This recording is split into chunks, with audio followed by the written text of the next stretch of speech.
The Adventure of the Yellow Face. In publishing these short sketches, based upon the numerous cases in which my companion's singular gifts have made us the listeners to, and eventually the actors in, some strange drama, it is only natural that I should dwell rather upon his successes than upon his failures. And this not so much for the sake of his reputation, for indeed it was when he was at his wits' end that his energy and his versatility were most admirable, but because where he failed it happened too often that no one else succeeded, and that the tale was left forever without a conclusion. Now and again, however, it chanced that even when he erred, the truth was still discovered. I have noted of some half-dozen cases of the kind. The adventure of the Musgrave ritual, and that which I am about to recount, are the two which present the strongest features of interest. Sherlock Holmes was a man who seldom took exercise for exercise's sake. Few men were capable of greater muscular effort, and he was undoubtedly one of the finest boxers of his weight that I have ever seen. But he looked upon aimless bodily exertion as a waste of energy, and he seldom bestirred himself save when there was some professional object to be served. Then he was absolutely untiring and indefatigable. That he should have kept himself in training under such circumstances is remarkable, but his diet was usually of the sparest, and his habits were simple to the verge of austerity. Save for the occasional use of cocaine, he had no vices, and he only turned to the drug as a protest against the monotony of existence when cases were scanty and the papers uninteresting. One day in early spring he had so far relaxed as to go for a walk with me in the park, where the first faint shoots of green were breaking out upon the elms, and the sticky spearheads of the chestnuts were just beginning to burst into their five-fold leaves. For 2 hours we rambled about together, in silence for the most part, as befits two men who know each other intimately. It was nearly 5 before we were back in Baker Street once more. "Beg pardon, sir," said our page-boy as he opened the door. "There's been a gentleman here asking for you, sir." Holmes glanced reproachfully at me. "So much for afternoon walks," said he. "Has this gentleman gone, then?" "Yes, sir." "Didn't you ask him in?" "Yes, sir, he came in." "How long did he wait?" "Half an hour, sir. He was a very restless gentleman, sir, a-walking and a-stamping all the time he was here. I was waiting outside the door, sir, and I could hear him. At last he outs into the passage, and he cries, 'Is that man never going to come?' Those were his very words, sir. 'You'll only need to wait a little longer,' says I, 'that I'll wait in the open air, for I feel half choked,' says he. 'I'll be back before long.' And with that he ups and he outs, and all I could say wouldn't hold him back." "Well, well, you did your best," said Holmes, as we walked into our room. "It's very annoying, though, Watson. I was badly in need of a case, and this looks, from the man's impatience, as if it were of importance. Hullo! That's not your pipe on the table. He must have left his behind him. A nice old briar, with a good long stem of what the tobacconists call amber. I wonder how many real amber mouthpieces there are in London. Some people think that a fly in it is a sign. Well, he must have been disturbed in his mind to leave a pipe behind him which he evidently values highly." "How do you know that he values it highly?" I asked. "Well, I should put the original cost of the pipe at 7 and 6pence. Now it has, you see, been twice mended, once in the wooden stem and once in the amber. Each of these mends done, as you observe, with silver bands, must have cost more than the pipe did originally. The man must value the pipe highly when he prefers to patch it up rather than buy a new one with the same money." "Anything else?" I asked, for Holmes was turning the pipe about in his hand and staring at it in his peculiar pensive way. He held it up and tapped on it with his long, thin forefinger, as a professor might who was lecturing on a bone. "Pipes are occasionally of extraordinary interest," said he. "Nothing has more individuality, save perhaps watches and bootlaces." The indications here, however, are neither very marked nor very important. The owner is obviously a muscular man, left-handed, with an excellent set of teeth, careless in his habits, and with no need to practice economy. My friend threw out the information in a very off-hand way, but I saw that he cocked his eye at me to see if I had followed his reasoning. "You think that a man must be well-to-do if he smokes a 7-shilling pipe," said I. "This is Grosvenor mixture at 8 pence an ounce," Holmes answered, knocking a little out on his palm. "As he might get an excellent smoke for half the price, he has no need to practice economy. And the other points? He has been in the habit of lighting his pipe at lamps and gas jets. You can see that it is quite charred all down one side. Of course, a match could not have done that. Why should a man hold a match to the side of his pipe? But you cannot light it at a lamp without getting the bowl charred. And it is all on the right side of the pipe. From that I gather that he is a left-handed man. You hold your own pipe to the lamp and see how naturally you, being right-handed, hold the left side to the flame. You might do it once the other way, but not as a constancy. This has always been held so. Then he has bitten through his amber. It takes a muscular, energetic fellow, and one with a good set of teeth, to do that. But if I am not mistaken, I hear him upon the stairs, so we shall have something more interesting than his pipe to study." An instant later our door opened, and a tall young man entered the room. He was well but quietly dressed in a dark grey suit, and carried a brown wide-awake in his hand. I should have put him at about 30, though he was really some years older. "I beg your pardon," said he with some embarrassment. "I suppose I should have knocked. Yes, of course I should have knocked. The fact is, I'm a little upset, and you must put it all down to that." He passed his hand over his forehead, like a man who is half-dazed, and then fell rather than sat down upon a chair. "I can see that you have not slept for a night or two," said Holmes in his easy, genial way. "That tries a man's nerves more than work, and more even than pleasure. May I ask how I can help you?" "I wanted your advice, sir. I don't know what to do, and my whole life seems to have gone to pieces." "You wish to employ me as a consulting detective?" "Not that only.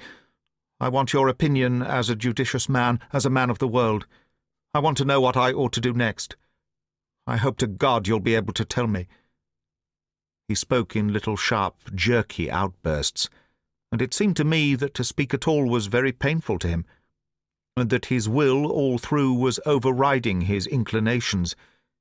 "It's a very delicate thing," said he. "One does not like to speak of one's domestic affairs to strangers.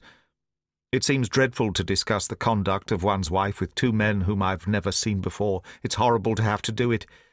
But I've got to the end of my tether, and I must have advice." "My dear Mr. Grant Munro," began Holmes. Our visitor sprang from his chair. "What?" he cried. "You know my name?"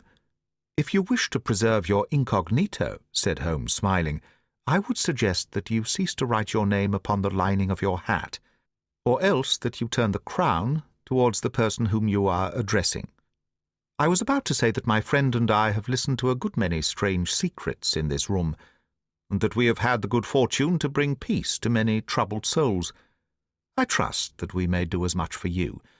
Might I beg you, as time may prove to be of importance, to furnish me with the facts of your case without further delay?" Our visitor again passed his hand over his forehead, as if he found it bitterly hard. From every gesture and expression I could see that he was a reserved, self-contained man, with a dash of pride in his nature, more likely to hide his wounds than to expose them. Then suddenly, with a fierce gesture of his closed hand, like one who throws reserve to the winds, he began. "The facts are these, Mr. Holmes," said he. "I am a married man, and have been so for 3 years. During that time my wife and I have loved each other as fondly and lived as happily as any two that ever were joined. We have not had a difference, not one, in thought or word or deed. And now, since last Monday, there has suddenly sprung up a barrier between us. and I find that there is something in her life and in her thought of which I know as little as if she were the woman who brushes by me in the street. We are estranged, and I want to know why. Now, there is one thing that I want to impress upon you before I go any further, Mr. Holmes. Effie loves me. Don't let there be any mistake about that. She loves me with her whole heart and soul, and never more than now. I know it. I feel it. I don't want to argue about that. A man can tell easily enough when a woman loves him. But there's this secret between us, and we can never be the same until it is cleared. Kindly let me have the facts, Mr. Munro, said Holmes, with some impatience. I'll tell you what I know about Effie's history. She was a widow when I met her first, though quite young, only 25. Her name then was Mrs. Hebron. She went out to America when she was young and lived in the town of Atlanta, where she married this Hebron, who was a lawyer with a good practice. They had one child. The yellow fever broke out badly in the place, and both husband and child died of it. I have seen his death certificate. This sickened her of America, and she came back to live with a maiden aunt at Pinner, in Middlesex. I may mention that her husband had left her comfortably off, and that she had a capital of about £4,500, which had been so well invested by him that it returned an average of 7%. She had only been 6 months at Pinner when I met her. We fell in love with each other, and we married a few weeks afterwards. I am a hop merchant myself, and as I have an income of 700 or 800, we found ourselves comfortably off, and took a nice £80 a year villa at Norbury. Our little place was very countrified, considering that it is so close to town. We had an inn and 2 houses a little above us, and a single cottage at the other side of the field which faces us, and except those there were no houses until you got halfway to the station. My business took me into town at certain seasons, but in summer I had less to do, and then in our country home my wife and I were just as happy as could be wished. I tell you that there never was a shadow between us until this accursed affair began. There's one thing I ought to tell you before I go further. When we married, my wife made over all her property to me, rather against my will, for I saw how awkward it would be if my business affairs went wrong. However, she would have it so, and it was done. Well, about 6 months ago she came to me. "Jack," said she, "when you took my money, you said that if ever I wanted any, I was to ask you for it." "Certainly," said I. "It's all your own." "Well," said she, "I want £100. I was a bit staggered at this, for I had imagined it was simply a new dress or something of the kind that she was after. "What on earth for?" I asked. "Oh," said she, in her playful way, "you said that you were only my banker, and bankers never ask questions, you know." "If you really mean it, of course you shall have the money," said I. "Oh, yes, I really mean it." "And you won't tell me what you want it for?" "Some day, perhaps. But not just at present, Jack." So I had to be content with that, though it was the first time that there had ever been any secret between us.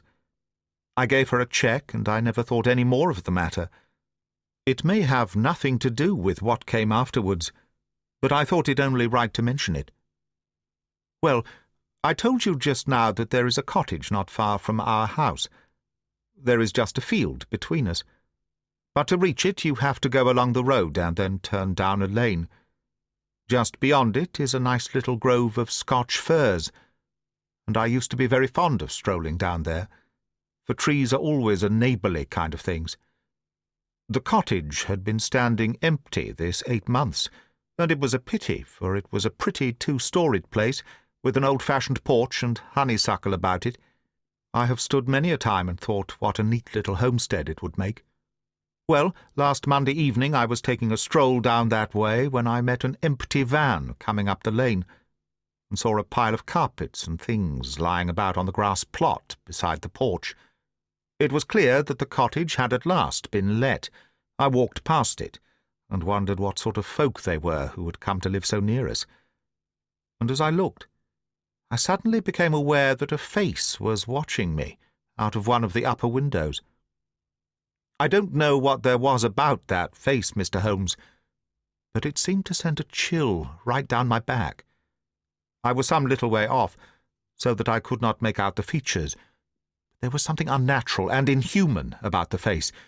That was the impression that I had, and I moved quickly forwards to get a nearer view of the person who was watching me. But as I did so, the face suddenly disappeared, so suddenly that it seemed to have been plucked away into the darkness of the room.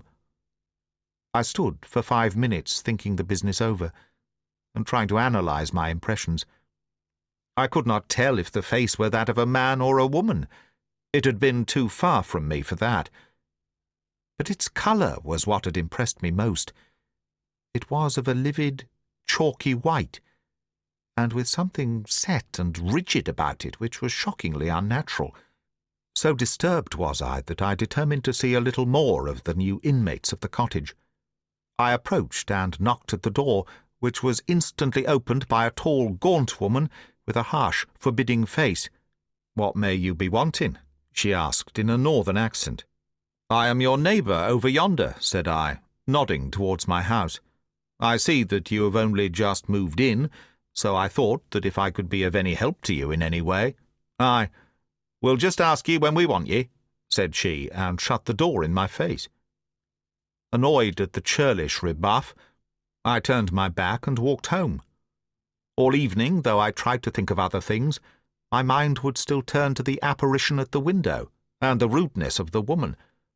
I determined to say nothing about the former to my wife, for she is a nervous, highly strung woman, and I had no wish that she would share the unpleasant impression which had been produced upon myself. I remarked to her, however, before I fell asleep, that the cottage was now occupied, to which she returned no reply. I am usually an extremely sound sleeper. It has been a standing jest in the family that nothing could ever wake me during the night. Whether it may have been the slight excitement produced by my little adventure or not, I know not, but I slept much more lightly than usual. Half in my dreams I was dimly conscious that something was going on in the room, and gradually became aware that my wife had dressed herself and was slipping on her mantle and bonnet. My lips were parted to murmur out some sleepy words of surprise or remonstrance at this untimely preparation, when suddenly my half-opened eyes fell upon her face, illuminated by the candlelight, and astonishment held me dumb. She wore an expression such as I had never seen before, such as I should have thought her incapable of assuming. She was deadly pale and breathing fast, glancing furtively towards the bed as she fastened her mantle, to see if she had disturbed me. Then, thinking that I was still asleep, she slipped noiselessly from the room, and an instant later I heard a sharp creaking, which could only come from the hinges of the front door. I sat up in bed and rapped my knuckles against the rail to make certain that I was truly awake. Then I took my watch from under the pillow. It was 3 in the morning. What on this earth could my wife be doing out on the country road at 3 in the morning? I had sat for about 20 minutes turning the thing over in my mind and trying to find some possible explanation. The more I thought, the more extraordinary and inexplicable did it appear. I was still puzzling over it when I heard the door gently close again, and her footsteps coming up the stairs. "Where in the world have you been, Effie?" I asked as she entered. She gave a violent start and a kind of gasping cry when I spoke, and that cry and start troubled me more than all the rest, for there was something indescribably guilty about them.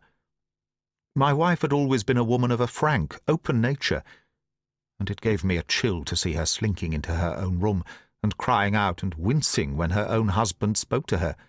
"You awake, Jack?" she cried with a nervous laugh. "Why, I thought that nothing could awake you." "Where have you been?" I asked more sternly. "I don't wonder that you are surprised," said she, and I could see that her fingers were trembling as she undid the fastenings of her mantle. "Why, I never remember having done such a thing in my life before. The fact is that I felt as though I were choking, and had a perfect longing for a breath of fresh air. I really think I should have fainted if I had not gone out. I stood at the door for a few minutes, and now I am quite myself again."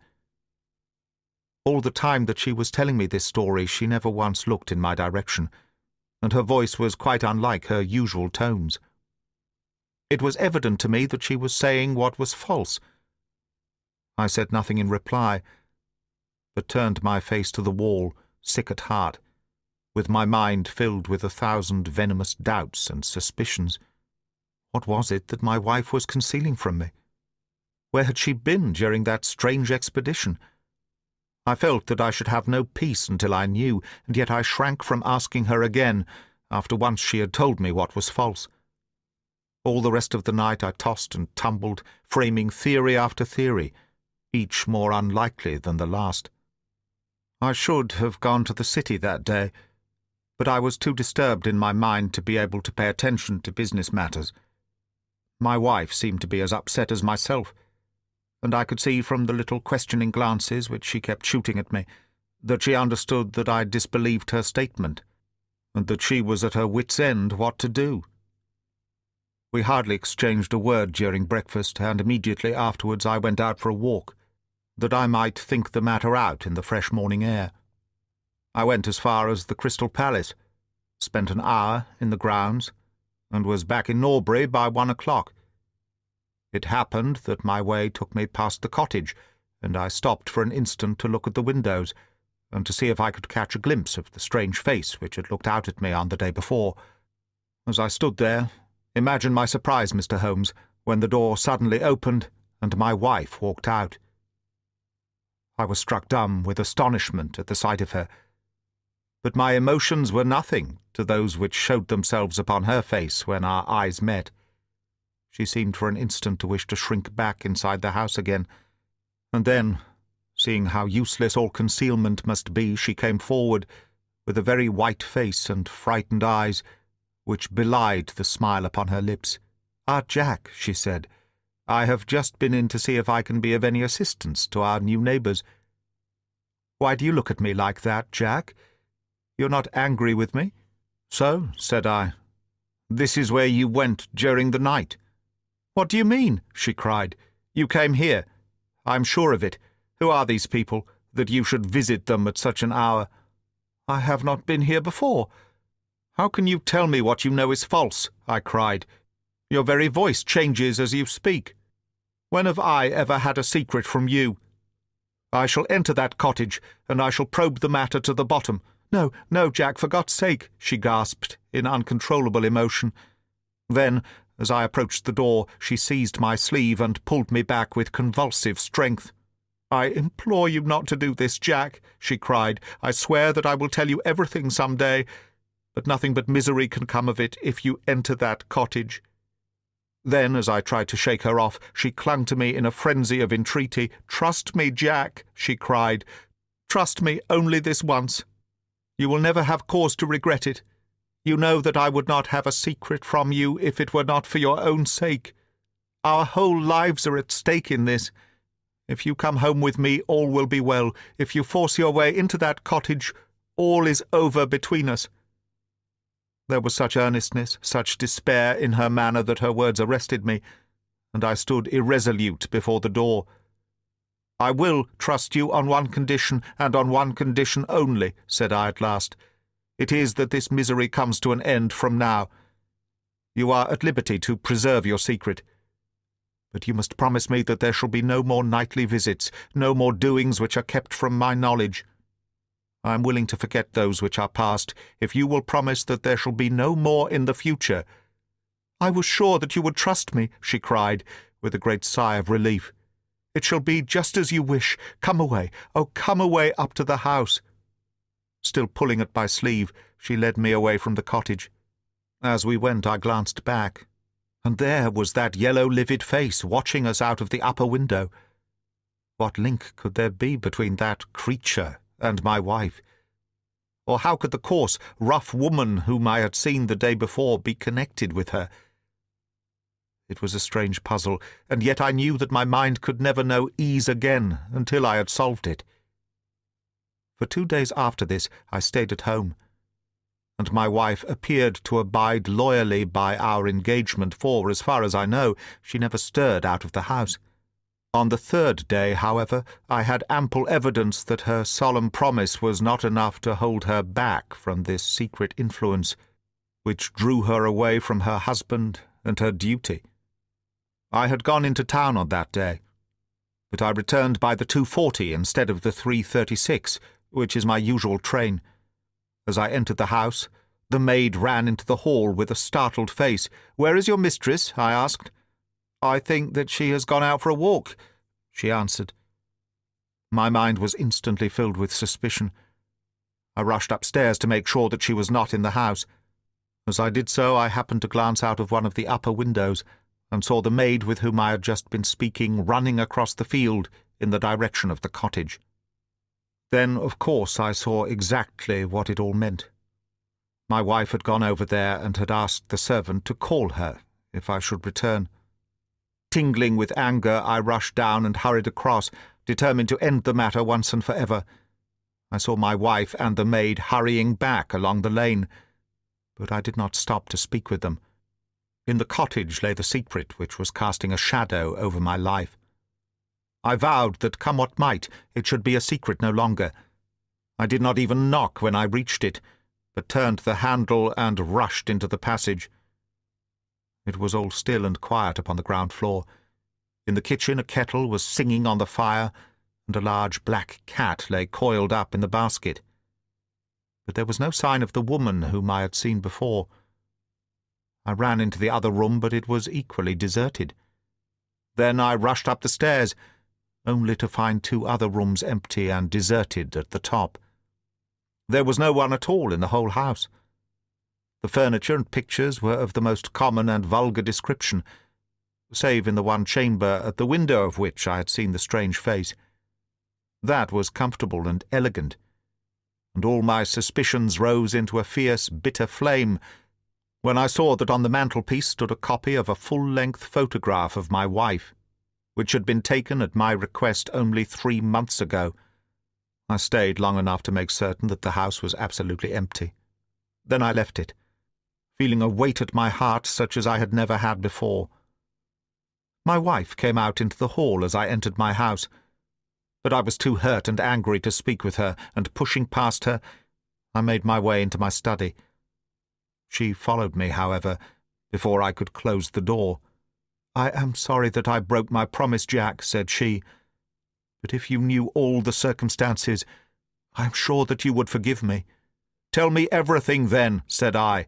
"I cannot, Jack, I cannot," she cried, "until you tell me who it is that has been living in that cottage, and who it is to whom you have given that photograph. There can never be any confidence between us," said I. And breaking away from her, I left the house. That was yesterday, Mr. Holmes, and I have not seen her since. Nor do I know anything more about this strange business. It is the first shadow that has come between us, and it has so shaken me that I do not know what I should do for the best. Suddenly this morning it occurred to me that you were the man to advise me, so I have hurried to you now, and I place myself unreservedly in your hands. If there is any point which I have not made clear, pray question me about it. But, above all, tell me quickly what I am to do, for this misery is more than I can bear." Holmes and I had listened with the utmost interest to this extraordinary statement, which had been delivered in the jerky, broken fashion of a man who is under the influence of extreme emotions. My companion sat silent for some time, with his chin upon his hand, lost in thought. "Tell me," said he at last, "could you swear that this was a man's face which you saw at the window? Each time that I saw it, I was some distance away from it, so that it is impossible for me to say. You appear, however, to have been disagreeably impressed by it. It seemed to be of an unnatural colour, and to have a strange rigidity about the features. When I approached, it vanished with a jerk. How long is it since your wife asked you for £100? "Nearly 2 months. Have you ever seen a photograph of her first husband?" "No. There was a great fire at Atlanta very shortly after his death, and all her papers were destroyed. And yet she had a certificate of death. You say that you saw it?" "Yes. She got a duplicate after the fire." Did you ever meet anyone who knew her in America? No. Did she ever talk of revisiting the place? No. Or get letters from it? No. Thank you. I should like to think over the matter a little now. If the cottage is now permanently deserted, we may have some difficulty. If, on the other hand, as I fancy is more likely, the inmates were warned of your coming and left before you entered yesterday, then they may be back now, and we should clear it all up easily. Let me advise you, then, to return to Norbury and to examine the windows of the cottage again. If you have reason to believe that it is inhabited, do not force your way in, but send a wire to my friend and me. We shall be with you within an hour of receiving it, and we shall then very soon get to the bottom of the business. And if it is still empty, in that case I shall come out tomorrow and talk it over with you. Goodbye, and above all, do not fret until you know that you really have a cause for it. I'm afraid that this is a bad business, Watson, said my companion, as he returned after accompanying Mr. Grant Munro to the door. What do you make of it? It had an ugly sound, I answered. Yes, there's blackmail in it, or I am much mistaken. And who is the blackmailer? Well, it must be the creature who lives in the only comfortable room in the place, and has her photograph above his fireplace. Upon my word, Watson, there is something very attractive about that livid face at the window, and I would not have missed the case for worlds. You have a theory? Yes, a provisional one, but I shall be surprised if it does not turn out to be correct. This woman's first husband is in that cottage. Why do you think so? How else can we explain her frenzied anxiety that her second one should not enter it? The facts, as I read them, are something like this. This woman was married in America. Her husband developed some hateful qualities, or shall we say that he contracted some loathsome disease and became a leper or an imbecile. She flies from him at last, returns to England, changes her name, and starts her life, as she thinks, afresh. She has been married 3 years, and believes that her position is quite secure, having shown her husband the death certificate of some man whose name she has assumed, when suddenly her whereabouts is discovered by her first husband. Or we may suppose by some unscrupulous woman who has attached herself to the invalid. They write to the wife and threaten to come and expose her. She asks for £100 and endeavours to buy them off. They come in spite of it, and when the husband mentions casually to the wife that there are newcomers in the cottage, she knows in some way that they are her pursuers. She waits until her husband is asleep, and then she rushes down to endeavour to persuade them to leave her in peace. Having no success, she goes again next morning, and her husband meets her, as he has told us, as she comes out. She promises him then not to go there again. But 2 days afterwards the hope of getting rid of those dreadful neighbours was too strong for her, and she made another attempt, taking down with her the photograph, which had probably been demanded from her. In the midst of this interview, the maid rushed in to say that the master had come home, on which the wife, knowing that he would come straight down to the cottage, hurried the inmates out at the back door, into the grove of fir trees, probably, which was mentioned as standing near. In this way he found the place deserted. I shall be very much surprised, however, if it is still so when he reconnoitres it this evening. What do you think of my theory? It is all surmise, but at least it covers all the facts. When new facts come to our knowledge, which cannot be covered by it, it will be time enough to reconsider it. We can do nothing more until we have a message from our friend at Norbury. But we had not a very long time to wait for that. It came just as we had finished our tea. The cottage is still tenanted, it said. Have seen the face again at the window. Will meet the 7 o'clock train, and will take no steps until you arrive. He was waiting on the platform when we stepped out, and we could see in the light of the station lamps that he was very pale and quivering with agitation. "They are still there, Mr. Holmes," said he, laying his hand hard upon my friend's sleeve. "I saw lights in the cottage as I came down. We shall settle it now once and for all." "What is your plan, then?" asked Holmes, as he walked down the dark, tree-lined road. "I am going to force my way in, and see for myself who is in the house. I wish you both to be there as witnesses." "You are quite determined to do this, in spite of your wife's warning that it is better that you should not solve the mystery?" "Yes, I am determined." "Well, I think that you are in the right. Any truth is better than indefinite doubt. We had better go up at once. Of course, legally, we are putting ourselves hopelessly in the wrong, but I think that it is worth it." It was a very dark night, and a thin rain began to fall as we turned from the high road into a narrow lane deeply rutted, with hedges on either side. Mr. Grant Munro pushed impatiently forward, however, and we stumbled after him as best we could. "There are the lights of my house," he murmured, pointing to a glimmer among the trees. "And here is the cottage, which I am going to enter." We turned a corner in the lane as he spoke, and there was the building close beside us.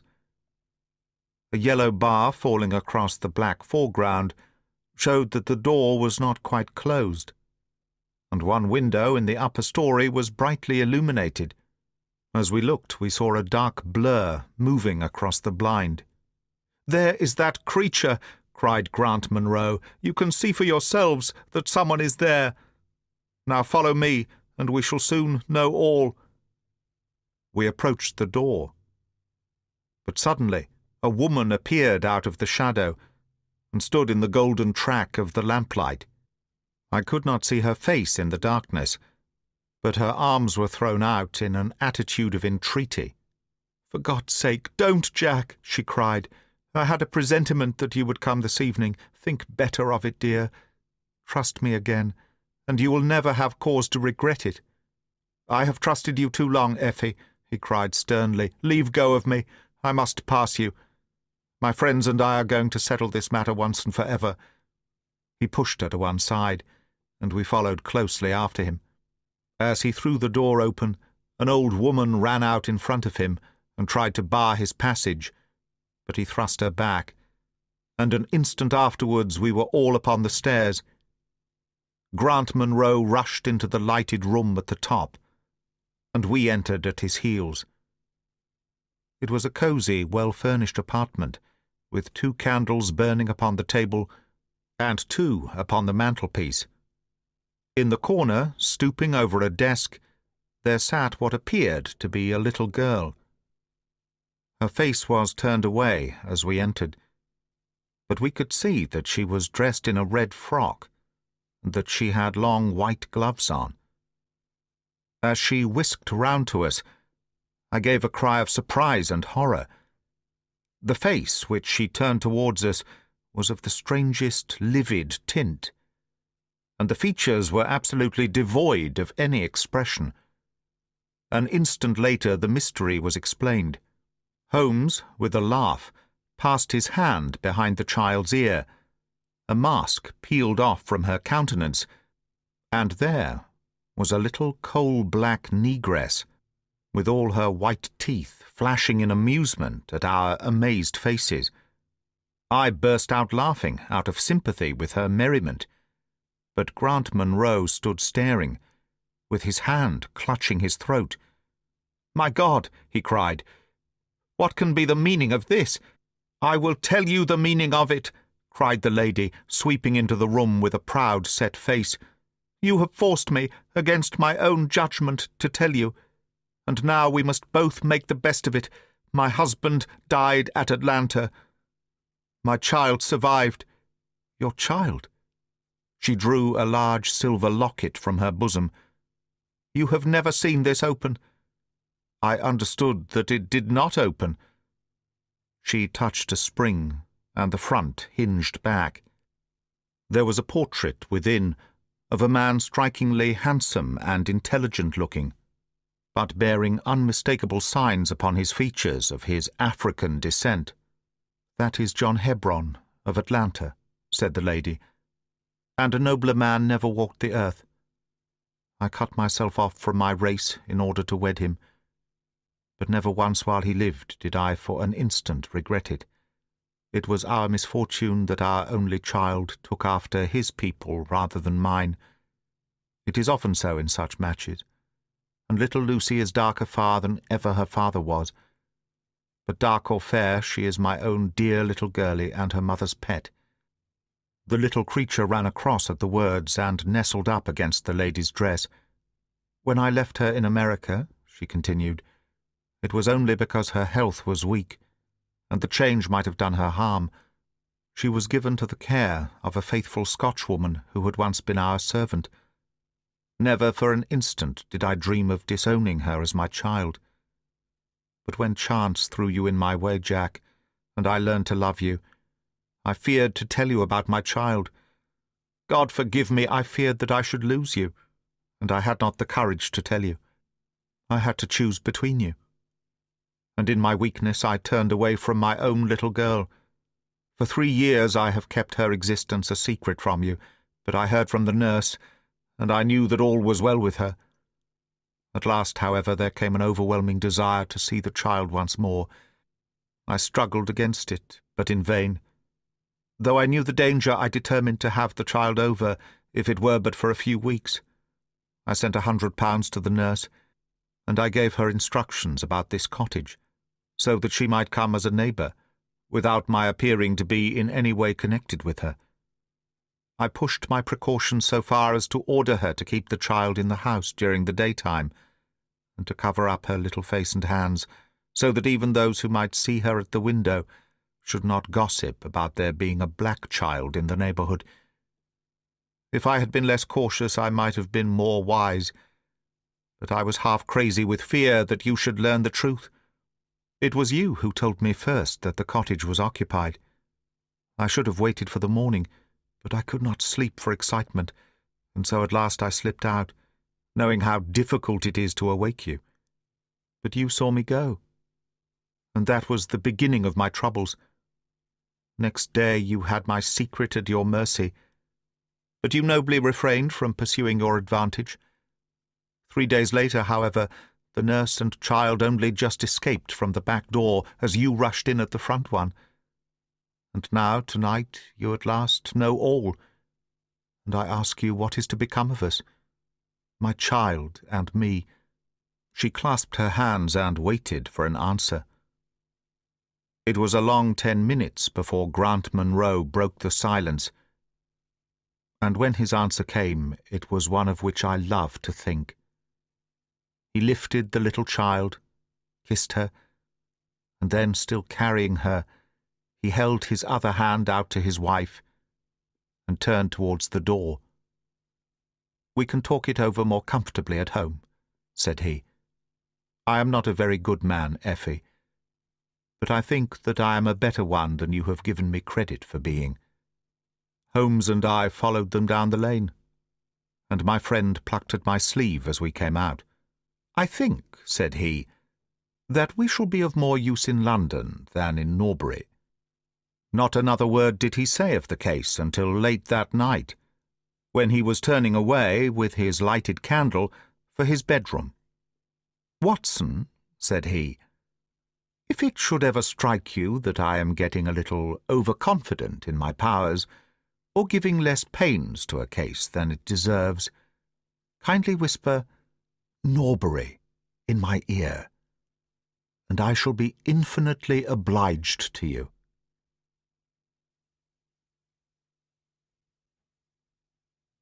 That is the end of The Adventure of the Yellow Face, from the Memoirs of Sherlock Holmes by Sir Arthur Conan Doyle.